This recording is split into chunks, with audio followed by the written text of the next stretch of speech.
Halo Cyberfriend, balik lagi bersama kita dengan saya Safa dan saya Naomi yang akan ngasih tahu kalian 5 berita viral minggu ini versi Clipping Cyber. Nah, untuk berita pertama nih ada kasus penculikan dan pembunuhan Kepala Cabang Pembantu Bank BRI di Cempaka Putih.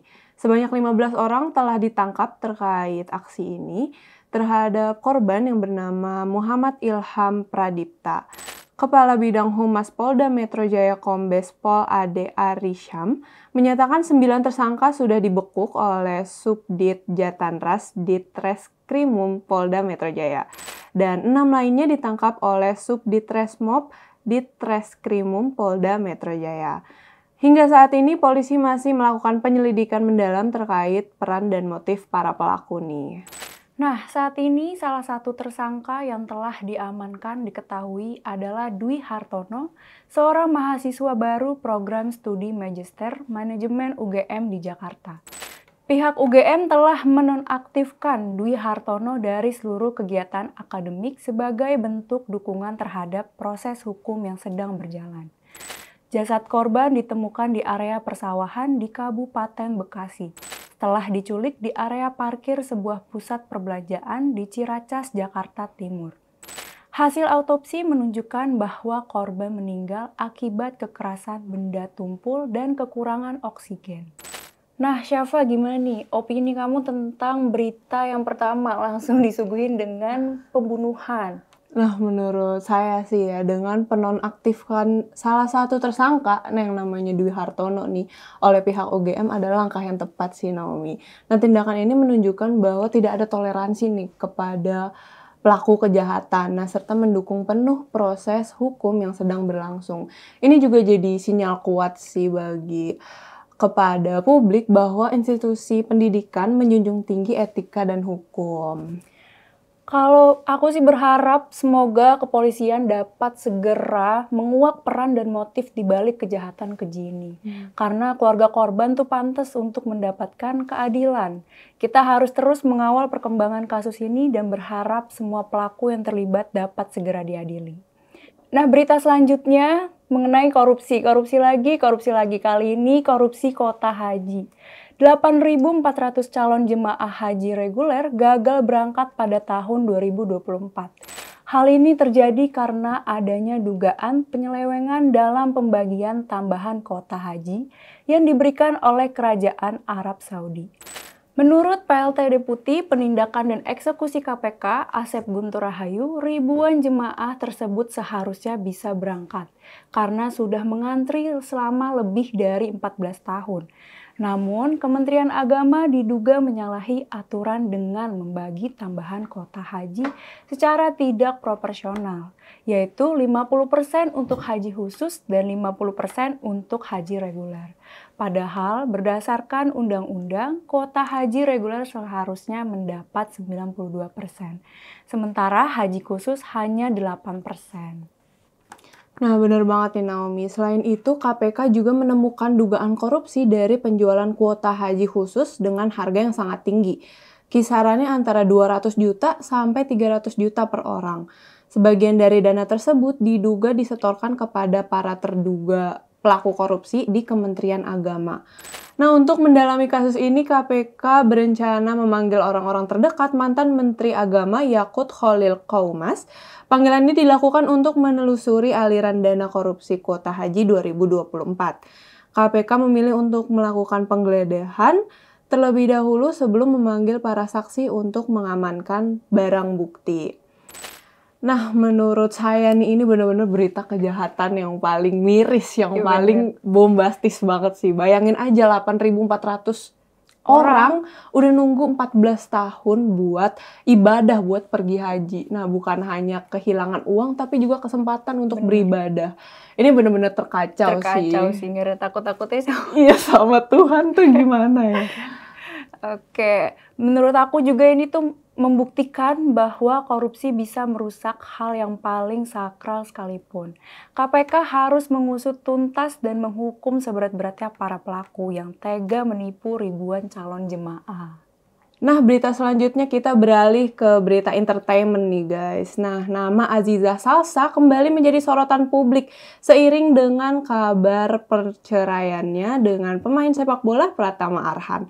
Pasangan yang menikah selama 2 tahun ini kerap menjadi bahan perbincangan netizen karena berbagai isu kontroversial. Nah, si Arhan ini telah menggugat cerai di Pengadilan Agama Tiga Raksa pada 1 Agustus 2025 kemarin. Pernikahan mereka diwarnai kontroversi nih. Karena Aziza tidak pernah hadir di persidangan, Pengadilan Agama Tiga Raksa menjatuhkan putusan verstek. Verstek ini adalah putusan yang dikeluarkan ketika tergugat tidak memenuhi panggilan sidang. Nah, putusan ini umum terjadi bahkan bisa mencapai 99% di beberapa pengadilan agama. Nah, gimana menurut Naomi terkait berita perceraian Aziza Salsa dan Pratama Arhan nih yang cukup viral nih mungkin di media sosial saat ini? Kalau menurut aku pas denger berita perceraian Aziza sama Arhan, jujur ya, lebih kaget pas denger mereka nikah dibanding berita perceraiannya. Karena emang di sosial media juga udah rame kan tentang renggangnya hubungan mereka gitu. Bener. Nah, mungkin kasus ini menjadi pembelajaran nih bahwa masalah rumah tangga apalagi yang melibatkan figur publik bisa jadi sorotan luas nih. Mungkin harapannya semoga kedua belah pihak bisa menyelesaikan masalah ini dengan baik dan mendapatkan jalan yang terbaik. Amin. Kalau tadi kita bahas kabar mengejutkan campur sedih dari Arhan dan Aziza, kini kita beralih ke kabar bahagia dari dunia hiburan. Taylor Swift dan Travis resmi mengumumkan pertunangan mereka. Kabar bahagia ini disampaikan langsung oleh Taylor melalui akun pribadi Instagramnya. Ia membagikan serangkaian foto yang sangat romantis, termasuk foto yang memperlihatkan cincin berlian yang berkilau di jari manisnya. Yang membuat kabar ini semakin manis adalah caption yang ditulis Taylor. Your English teacher and your gym teacher are getting married. Kalimat ini mengundang senyum, menunjukkan perpaduan unik dan lucu antara dua profesi yang sangat berbeda, namun menyatu dalam cinta mereka. Nah, Syafa gimana nih sebagai seorang Swiftie pas dengar kalau Taylor Swift dan Travis akan menikah? Wah, pastinya senang banget sih sebagai seorang Swiftie pas dengar kabar ini. Akhirnya Taylor Swift menemukan pujaan hatinya nih setelah merilis lagu-lagu galau yang jadi soundtrack patah hati kita semua nggak sih? Betul banget. Nah, dari kisah Taylor Swift itu benar-benar membuktiin sih bahwa setelah melewati banyak badai pasti akan ada pelangi nih. Asik. Nah, mungkin nextnya kita tunggu sih lagu yang isinya kisah romantis sih ya. Bersama Travis ya. Nah, untuk berita terakhir nih guys, pada 25 Agustus kemarin terjadi demo besar-besaran yang menuntut pembubaran DPR yang dipicu oleh isu-isu kontroversial, termasuk kenaikan tunjangan dan fasilitas anggota para dewannya. Demo ini disoroti banget sih karena kritik tajam dari anggota DPR itu sendiri.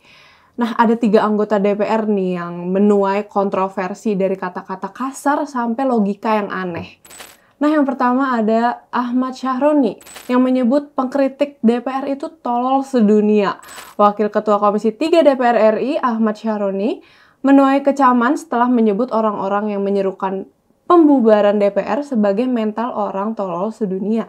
Niatnya sih untuk meredakan situasi. Ucapan Syahroni ini dinilai justru memperburuk atas kekecewaan rakyat terhadap lembaga legislatif. Yang kedua, Nafa Urbah mengenai justifikasi tunjangan rumah 50 juta rupiah.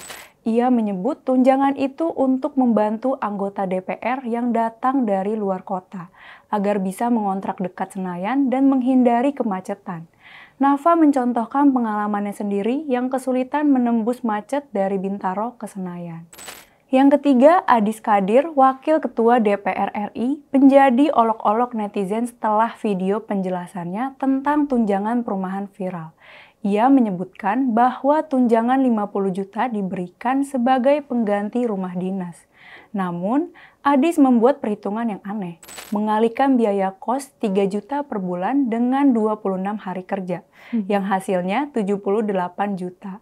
Sehingga menurutnya anggota DPR masih nombok. Perhitungan yang tidak logis ini dengan cepat menjadi viral dan memicu banyak pertanyaan di media sosial. Opininya gimana nih Safa mengenai berita kali ini? Mungkin dari ketiga kasus ini menunjukkan adanya gap nih antara para wakil rakyat dan masyarakatnya sih menurut saya. Nah, dengan adanya pernyataan kontroversial dan justifikasi yang nggak logis ini justru memperparah kan ketidakpercayaan Betul. netizen terhadap lembaga legislatif. Seperti itu sih Naomi. Dan juga tindakan mereka nih justru memicu kritik yang lebih tajam dari masyarakat. Pada 28 Agustus, demo kedua minggu ini yang diramaikan oleh para buruh di gedung DPR. Nah, ada 6 tuntutan masa buruh demo 28 Agustus. Yang pertama, hapus outsourcing dan tolak upah murah. Yang kedua, stop PHK, bentuk Satgas PHK. Yang ketiga, reformasi pajak perburuhan, naikkan PTKP menjadi 7.500.000 per bulan. Hapus pajak pesangon, hapus pajak THR, hapus pajak JHT, hapus diskriminasi pajak perempuan menikah. Yang keempat, sahkan rancangan undang-undang ketenagakerjaan tanpa Omnibus Law. Yang kelima, sahkan RUU perampasan aset berantas korupsi. Yang keenam, revisi RUU Pemilu, redesain sistem pemilu 2029. Syafa, gimana nih opini untuk berita kita yang terakhir? Nah, mungkin untuk tuntutan-tuntutan ini mencerminkan harapan para buruh sih untuk memiliki kehidupan yang lebih baik. Nggak hanya di sisi upah dan pekerjaan, tetapi juga dari sisi keadilan sosial dan politik. Kalau menurut Naomi gimana nih? Ya, benar juga. Adanya tuntutan yang beragam ini juga menunjukkan kompleksnya masalah yang dihadapi oleh buruh, yang tidak hanya terbatas pada sektor ketenagakerjaan. Nah, berita tadi menjadi pembahasan terakhir di 5 berita viral minggu ini, versi Clipping Siber. Jangan lupa like, komen, subscribe supaya tidak ketinggalan berita selanjutnya. Oh ya, jangan lupa follow semua akun sosial media kita di TikTok, Instagram, dan Facebook. Sampai jumpa di video selanjutnya. Bye-bye!